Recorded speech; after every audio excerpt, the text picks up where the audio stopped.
अस्सलाम वालेकुम, नमस्कार, सत श्री अकाल। मैं अहमद। आज हम बात करेंगे पीएफआई बैन पे। ये भारत में जो पीएफआई बैन हो रहा है, आप सुन रहे होंगे, आप देख रहे होंगे, सारे न्यूज़ चैनलों में चल रहा होगा। भारत की सरकार की एक अच्छी मुहिम है। भारत कट्टरपंथियों पर लगाम लगाना चाहता है, जिस वजह से ये बैन लगाया गया है। भारत सरकार ने अभी तक जितनी भी कार्रवाइयाँ की हैं, ये कार्रवाइयाँ भारत की संविधान, भारत की अस्मिता पे खतरा होने वाले लोगों के लिए की गई हैं। 22 सितंबर को 109 मेंबर गिरफ्तार किए जाते हैं। 27 सितंबर को 7 राज्यों से 270 पीएफआई के मेंबर गिरफ्तार किए जाते हैं। 28 सितंबर को पूरी तरह से पीएफआई पे 5 साल के लिए बैन लगा दिया जाता है। इनके ऊपर आरोप, काफ़ी गंभीर आरोप हैं इनके ऊपर आरोप रेडिकलाइजेशन के हैं कि ये समाज को बांट रहे हैं। इनके ऊपर आरोप भारत के संविधान के विपरीत जाके कार्रवाई करने के हैं, जो कि बिल्कुल हो सकता है कि ये आरोप सिद्ध भी हो जाए।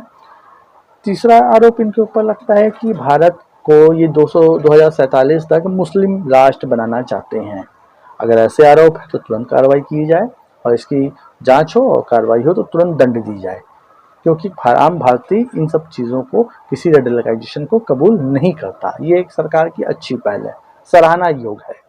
दूसरा आरोप ये, पांचवा आरोप इनके ऊपर ये आता है कि पीएफआई के तार आईएसआईएस से जुड़े हुए हैं और इस्लामिक टेरर से जुड़े हुए हैं। अगर इस तरह की बातें हैं तो इसकी जांच हो और जो भी दोषी पाया जाए उसे जल्द से जल्द कार्रवाई की जाए। इसके बाद आपके पास इसके ऊपर एक और आरोप लगता है कि हिजबुल मुजाहिदीन से इनके कॉन्टैक्ट हैं। ये सारे टेरर के अगर कॉन्टैक्ट्स हैं तो इसकी मैं भारत के एनआईए से और तमाम जांच एजेंसी से कहूँगा इस पर जल्द से जल्द कार्रवाई हो और इन्हें जो भी दोषी पाया जाता है इस तरह की हरकत में उसे जेल भेजा जाए। हवाला फंडिंग का भी आरोप है, इसकी भी जांच होनी चाहिए। ये सारी चीज़ें सूफी संत समाज ने भी, तमाम मुस्लिमों ने भी, तमाम राजनीतिक दलों ने भी इसका समर्थन किया है, इसे विरोध में नहीं डाला है सरकार की सरकार विरोध। बात आती है सरकार की भावना पे। सरकार अगर वाकई भारत की अस्मिता को बचाए रखना चाहती है, भारत के भाईचारे को, रेडिकलाइजेशन को मुंहतोड़ जवाब देना चाहती है, तो भारत सरकार को कठोर कदम उठाने पड़ेंगे। लेकिन वो कठोर कदम हो सकता है कि अपने सहयोगियों के ऊपर भी उठाने पड़े, लेकिन शायद जो हमारे राजनीतिक भावना होती है उसमें हम अक्सर अपने सहयोगियों को बढ़ाते हैं और अपने विरोधियों को उसे पटक नहीं देना चाहते हैं। लेकिन ये नेशनल सिक्योरिटी का मामला है, इसमें कोई भी पक्ष और विपक्ष का मामला नहीं है। इसमें जो भी अगर इस तरह की चीज़ें, रेडिकलाइजेशन या जिस तरह के भारत विरोधी चीज गतिविधियों में पाया जाता है तो उसके ऊपर तत्काल प्रभाव से कार्रवाई होनी चाहिए।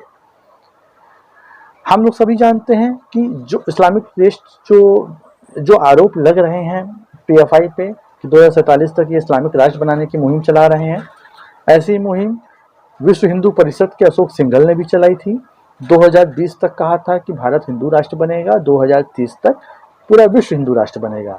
रेडिकलाइजेशन इस मैटर में भी सेम होता है, लेकिन कार्रवाई शायद ना की जाए। मैं आपको इसलिए बता रहा हूं कि आपको कार्रवाई भारत के आइन के हिसाब से बराबर करेंगे तब आप एक अच्छे कहा जाएगा कि आप एक अच्छे हुक्मरान हैं जिन्होंने इनकी भावना रेडिकलाइजेशन को खत्म करने की है।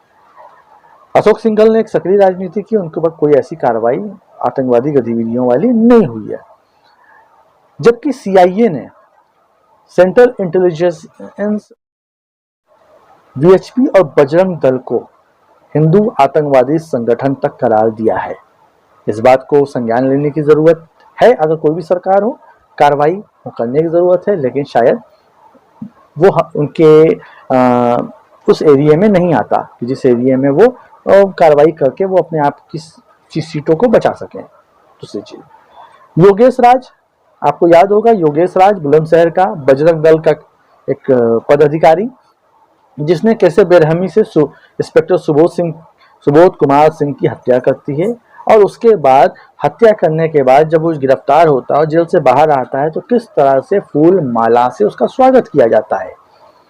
तो एक इंस्पेक्टर को जो अपनी ड्यूटी निभा रहा था, उसको मारने पे भी उस संगठन पे या उस पदाधिकारी पे कोई ऐसी कार्रवाई, आतंकी कार्रवाई नहीं की जाती। ये भी एक सोचने का विषय है, क्योंकि आप एक जो भारत माता का सपूत, जो भारत की रक्षा के लिए, अपने भाईचारे के लिए जो शहीद हो जाता है, वो इंसान सुबोध कुमार को मारने के बाद जेल से बाहर आके चुनाव पंचायती सदस्य का चुनाव लड़ता है और वो जीत जाता है। भारत सरकार उसे इतनी छूट दे देती है।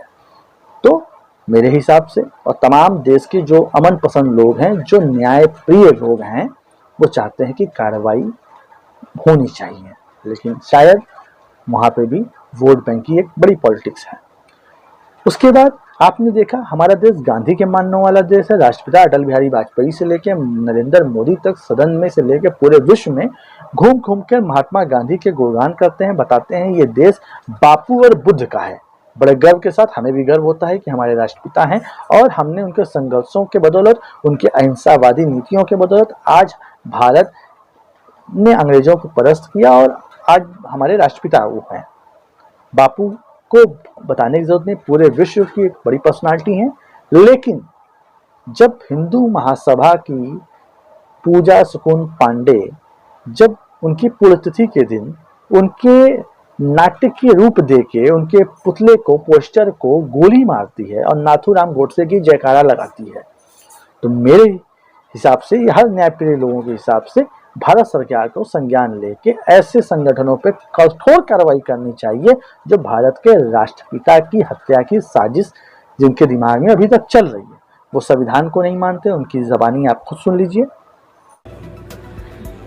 बता दें कि अलीगढ़ में अखिल भारतीय हिंदू महासभा ने महात्मा गांधी की पुण्यतिथि को शौर्य दिवस के रूप में मनाया। गांधी ने स्वयं कहा, महात्मा गांधी की पुण्यतिथि को शौर्य दिवस के रूप में मनाते हुए महासभा के लोगों ने नाथूराम गोडसे के चित्र पर माल्यार्पण किया और बापू को गोली मारे जाने की घटना का नाट्य रूपांतरण किया।